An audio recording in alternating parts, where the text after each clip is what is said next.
All right. So this is the first time ever streaming on YouTube. Should be fun. We're going to play around here and kind of go with the first episode today.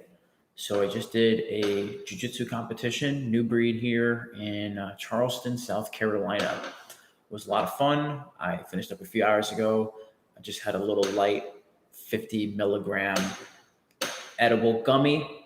So that's starting to hit me now and it should be a good time. So I have streaming experience and going live with Facebook, but I haven't done too much YouTube. So I wanted to do YouTube because I feel like on YouTube I can be a little bit more chill about things. Like I can talk about how I had an edible, like and that type of thing, right?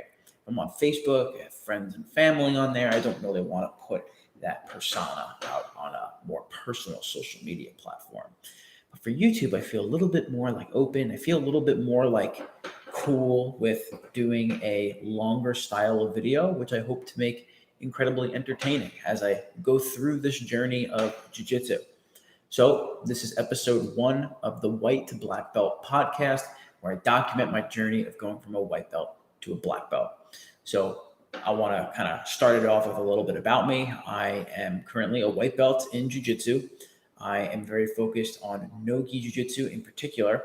I've been training for a little over 3 years now, so I have had my white belt for a while, especially compared to other people I know. I mean, I know people that got their blue belt 1 to 2 years. So being 3 years, it definitely stands out. But at the end of the day, especially something that I learned today, and I'm going to go into why, is that the belt doesn't really matter that much. But one day, and we all kind of chase that goal when we're doing jiu-jitsu, is to like get to the black belt. And I'm going to keep showing up to training. This is my like documentation and dedication that I am going to get there. And I will get my blue belt when I'm ready. I will get my purple belt when I'm ready, my brown, my black, all when I'm ready. And I'm no longer going to rush that process. I want to document that process, though, over the next few years or however long it takes me to achieve the black belt and kind of talk about some of the things that I pick up while I'm on this journey. So that way I can help people that are going through the journey, as well as also helping maybe people that are above me, maybe learn something that they didn't know. I feel that I can definitely bring a lot to the table. I am a strength and conditioning coach. I'm a certified sport nutrition specialist. I've been training no-gi jiu-jitsu with very high-level people over the past year, and it's been very enjoyable and very eye-opening. And I really love competing. I love jiu-jitsu, and I kind of want to share those experiences so we can all learn something. And there's definitely one. I'm definitely going to start talking about like fitness and working out and stuff. I think that that's a really important process to the jiu-jitsu thing, whether it's just like staying healthy, being a better competitor, feeling better, having a life outside of jiu-jitsu. I think this is all very important for the best possible recovery as well as performance. Now, obviously, I'm paid. Look, I did a beginner competition today. I went 2-2. I won 2 matches, lost 2, all to points, no submissions. So I'm not like some guy who's like really good at jiu-jitsu. But I have picked up a lot of really cool things, and I found out a lot about in the competition today that was really interesting. So I want to kind of talk about the matches a little bit. So I had 4 matches total. The first match was with a guy who I believe was on some juice, but regardless of that, it doesn't matter. The technique is what matters most. So, we go out there and I pull guard. This is a beginner competition, so you can only ankle lock, right? Now, I know heel hooks. I'm a big heel hook fan. A big part of my game is heel hooks because I trained a lot, especially with like Robert Deagle, Jason Rao. They all showed me heel hook sequences, especially Rob. Rob really is the one who introduced me to the leg lock game. And I'm definitely a big leg locker. So this was the interesting part about this is because while I was going through these matches, I was looking for elevations into like Kani Basamis, going reaping and trying to obtain inside position for a heel hook. That was like my game. And I remember I had to keep shutting that part off as I was going through the jiu-jitsu match. So that's what's interesting, right? So anyway, he winds up kind of stalling on me and I go through and I'm rolling with him. And one of the first things I noticed, I wish I had more of the matches kind of online. I actually have the first match, So maybe we can play that, and then I'll just talk about the other ones. So, because I definitely want to talk about that. I really want to talk about the competition, because especially if you're thinking about doing a jiu-jitsu competition, this could be really helpful for you to see. This gives you a little bit more insight as far as like what you're trying to deal with. Like that's the main thing I really want to try to like help some people out with. So I'm going ahead and trying to just open up the Google Drive that had the video. And we can kind of look at it. It's 7 minutes long. It went the whole thing. I lost my points. I haven't really looked at the whole thing yet. I've only watched like a portion of it. So I'm going to go ahead and try to pull that up, and then we can look at it and we can kind of watch over it. So let's see here. Is it possible to share my screen? That is the question. That would be really freaking cool if we could share the screen on here. Because I tried to do it from Zoom in order to do it. All right. I don't know. I'm not going to play around with this too long. But if you want to see the match, just let me know, and I'll send you a Google Drive link. So I'll kind of just talk about it. Basically, I ended up pulling guard, and I felt that he was stalling. And like I said, my big game is going into the legs, and he kept like going back. And what I noticed was, especially as he was coming back, he was pushing on me, and he was keeping his arms extended. So what I think is really important in that, like looking back on it, is I should have went for more like shoulder crunch, sumigashi style of sweeps and attacks, and start attacking more of the upper body, not be so hone in on the legs. Because I think a big thing I learned was definitely don't be so ankle lock hungry. I was very leg lock hungry. And I think that I definitely need to make sure that I'm doing the whole game of jiu-jitsu. That is a big thing that I definitely learned today. But yeah, what happened was we were 0-0. So I was pulling guard. He was just trying to like throw me around. And, you know, he has a lot of pressure. He's really strong. He was a good wrestler. And when he came in on me a bunch of times, I was definitely like a lot of pressure was on me to keep my guard. And I was trying to keep him in closed guard. I was trying to go in for like I said, leg entanglements. But it was tough. And what happened was the last like 5 seconds, I decided, fuck it. And I just shot in for a low single from butterfly guard. I tried to just sit up, grab his ankle, and he ended up stuffing the takedown. And then he used that stuffing of the takedown to pass my guard. So that was totally my fault. I was kind of just like trying to have some fun with it. I was like, fuck it. If I get a takedown after like pulling guard for the entire time, that'd be fun. So I was like, okay, let me try it out. So we do that up. And after that match, I was pretty bummed out. I was like really down on myself because I thought that I really wanted to win. I was really focused and gung-ho set on winning and getting first place. I wanted to get first place so that way I can solidify in my mind that I am like a good white belt and I'm ready for the blue belt like and stuff. Now, I kind of disagree with the whole like competition is like the way that you know if you're at the next belt. I think I really realized that today because the truth is that circumstances can happen, and the belt system really seems more like a test of knowledge than it is actual skill produced in competition. So for an example, like you can have someone that's a purple belt and they understand jiu-jitsu at a certain amount of level and understanding, but they may not be able to do certain things based off of like their own game or their own body type or just like how serious they are, right? Like, or just on a given day, right? Like anybody could walk in, and if a competitor that's better than you is having a bad day and the other person is having a good day, then the person that is worse can beat the person that's better, just depending on the day, right? Like, so, you see some matches that look very surprising. You got to think that it's not just about how good the player is, but their ability to perform on that day. That's a very important thing to think about, right? But with all that to say, at the end of the day, the competition is just to learn. The competition is to help challenge you. Like doing this competition was the most challenging competition I've ever done. I was in a 170 to 179 bracket. These people were very strong, very athletic, very like going. And at the end of the day, I'm just glad that I showed up. I'm glad that I didn't decide to turn back. I'm glad that I drove the 2 hours, got the experience, and I know what I need to work on, or know more of my game and how it's performed in competition. I think that's a very important thing to look at, right?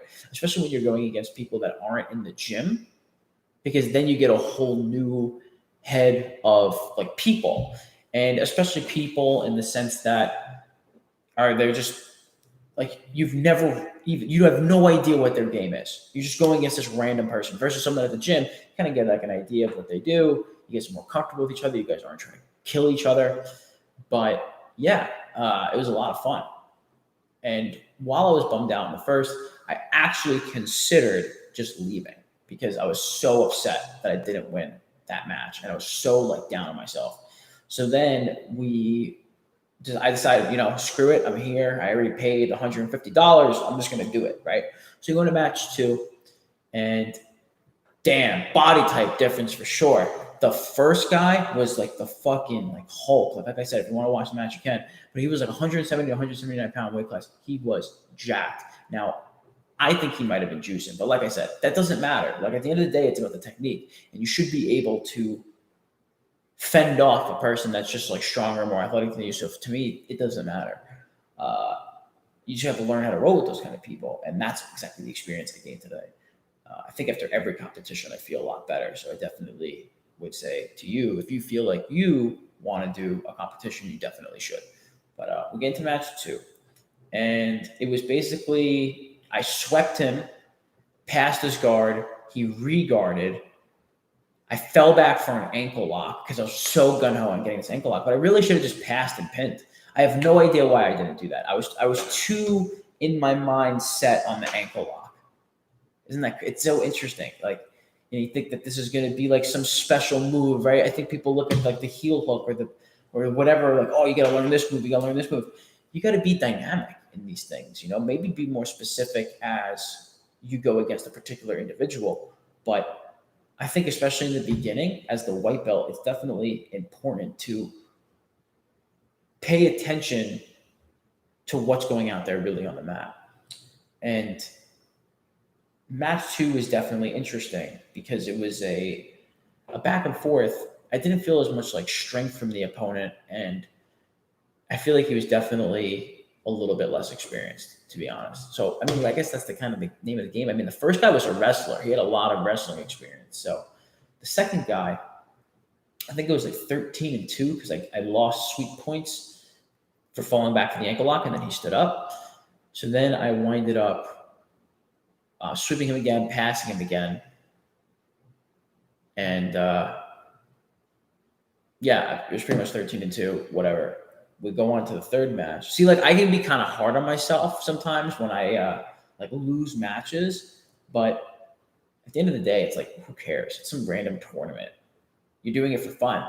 If you're not doing it for fun and it's just stressing you out because you like want to be like Gordon Ryan, it's not worth doing. It's not.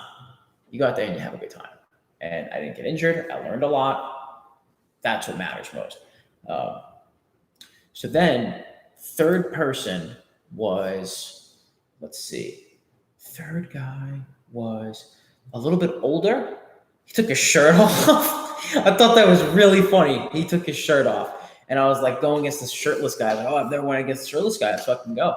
And we had a good back and forth of him just like trying to pass, guard retention, sweeping and him standing back up. But again, I was too focused on the ankle lock. I wasn't focused on getting on top, which the second match I had, I was doing things on top, but I definitely need to get better at that. I definitely need to get better at being on top and raising my confidence up in the top game. That's something that I definitely learned in the second match. The third match, and that's, again, a recurring theme in the game, especially you really can see what your game is when you're under a lot of pressure too. That's, because it's a little bit different than just training with people at the gym. But continuing on with the third go and going back and forth, we went into overtime, which overtime was 2 more minutes. First person to make a point win. Pull guard, wind up trying to ankle lock from the bottom, and I winded up sweeping him like rather quickly. We kind of like went back and forth with the ashi. I swept, got on top, Oh, no.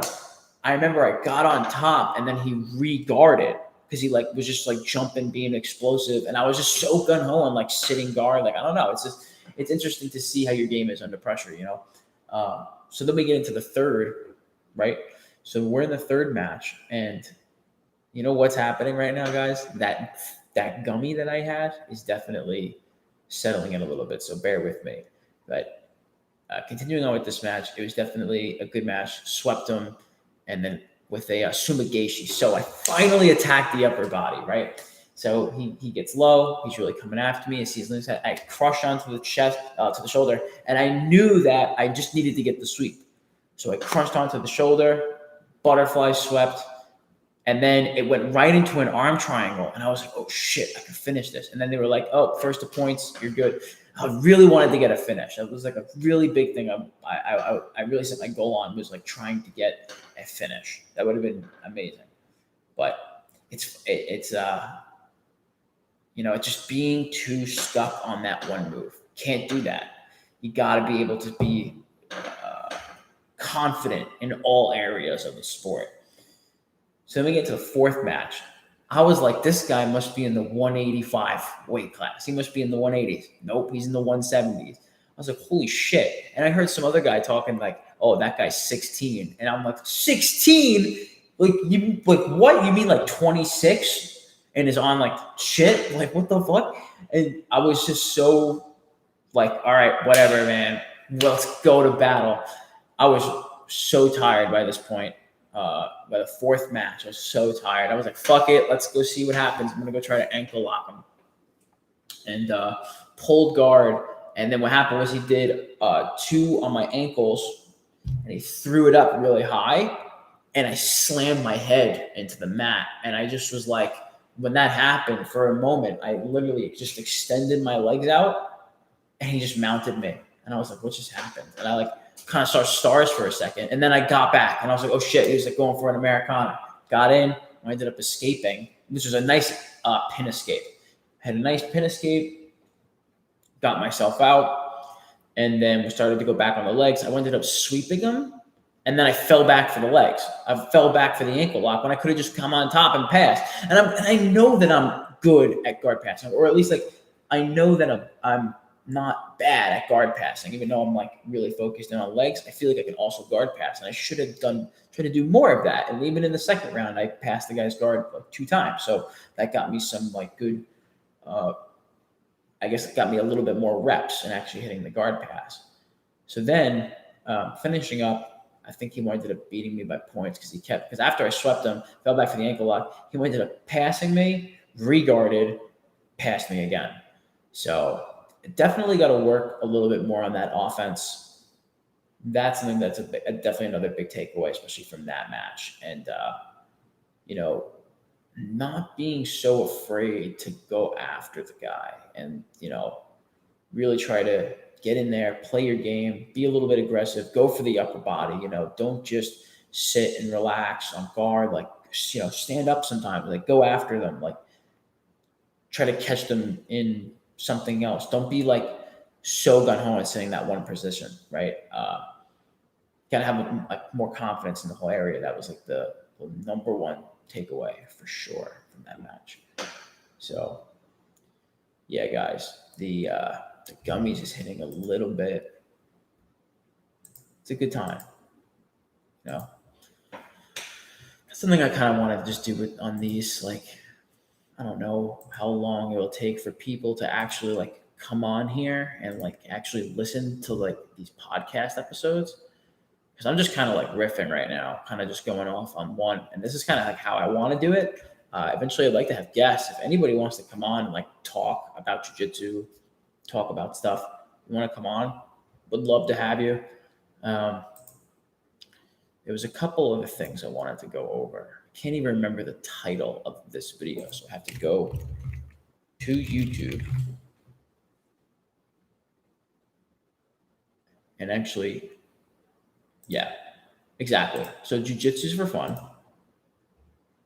And so, yeah, that's another thing. Jiu-jitsu is for fun. And it's like we all look at these guys on like Instagram, social media, and we can compare ourselves to what their game is and think like, oh, we can be like rock stars too. And I'm not saying that you can't be a rock star. We're kind of like all rock stars in a way when we're like just trying to go after it and learn and be better and keep pushing and trying to make better moves.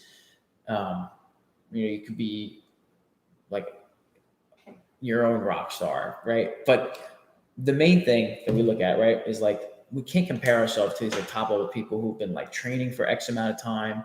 They, are doing this full-time focus. So like if you're someone that's not like a full-time competitor and you're training like, you're trying to train the best you can, maybe you can do like 4 to 6 days a week, but it's still not like your main focus. And maybe like it depends on who you're training with, and it just depends on how you grasp techniques. Like obviously someone like Gordon Ryan, someone who is relatively young, has made such a big leap in the game, is obviously that there is like a genetic talent to him, right? So we can't compare ourselves to someone that's genetically talented like that, because there are people all over the world. Go to any local tournament and you're going to go with people that nobody knows of, probably barely even understand social media. Maybe they do, maybe they don't.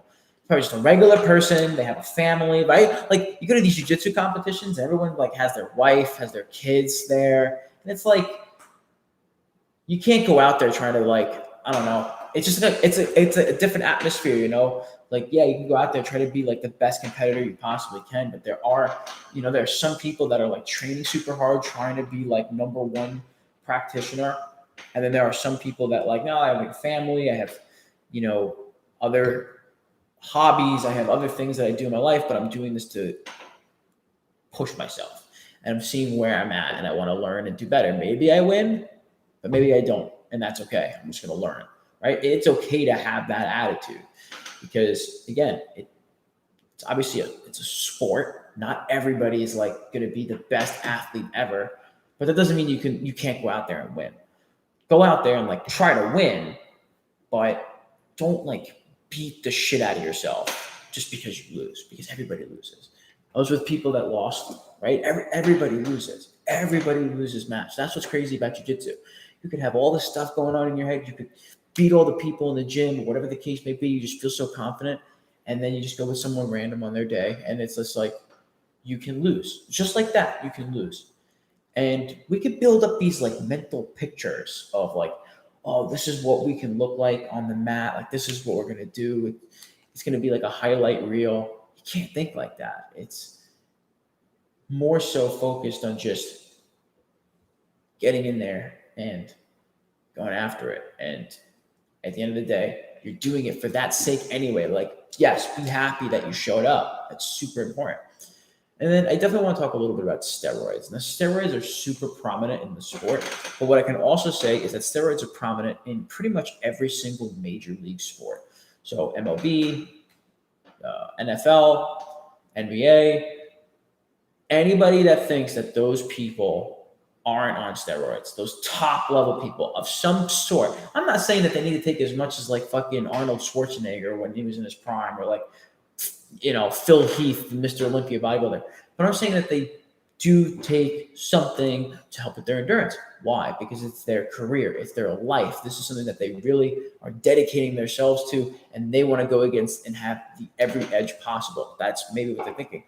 Or there also could be someone that is irresponsible and just takes it as a way to inflate their own ego or to feel better about themselves, or whatever the case may be. Right? You have two different types of people. And if you're not one of that type of person, you can't compare yourself to that. You just have to learn how to like deal with those opponents the best that you can in jiu-jitsu and with jiu-jitsu, and beating people that are stronger than you, bigger than you, like faster than you, more athletic. Like, you need to be able to beat those people too. So you get a lot of different kinds of bodies. You get older people, you get younger people, you get more people that are athletic, you get more people that are a little bit more chill, laid back. You want to get that experience, right? So whether the person is on steroids or not, it doesn't fucking matter. But steroids are prominent in the highest level. So if you're not taking steroids and you're not willing to take steroids, you can't compare yourself to those like higher level people. That's what I'm saying. Now, if you're going against somebody who's on steroids, now you need to know how to beat that person. And that's the learning experience from the perspective of a person who doesn't like advocate for steroid use, let's say. Like they're not comfortable with it. But anyway, I'm kind of going a little bit on a tangent. The point is that it is prominent in the sport and people do take it. And you have a decision when you take it. I think that for most people, it's not worth taking. I don't know. Now, look, I don't know for sure if those people are on steroids, but I just kind of wanted to talk about the topic of steroids and sports in general. That it's easy for people who are just like kind of even just upcoming in the sport, in any sport, to compare themselves to their number one person that they put posters on the wall and they buy all their DVDs or whatever the case may be. You compare yourself to that person. You can't do that. You have to just do your thing. But anyway, I think that's about it. I'm pretty hungry, so I think I'm going to make a salad for sure. Probably also have some cookies as well, because you got to have like the mix. You know, you got to eat healthy, but give yourself a little treat. You know the deal. Go watch my other videos if you're interested in that. I talked about like calorie deficit and stuff like that. But guys, thank you so much. If anybody would listen to it, like I see that there's like one person, but I don't know if that's like actually me in some way. If I'm like watching myself. If not, that's pretty cool. But yeah, I hope that whoever listens to this finds it helpful, finds it entertaining. If there's any other topics you want me to go over, if you want to watch the match that I did, you can go ahead and comment. Thanks, guys. Have a great one.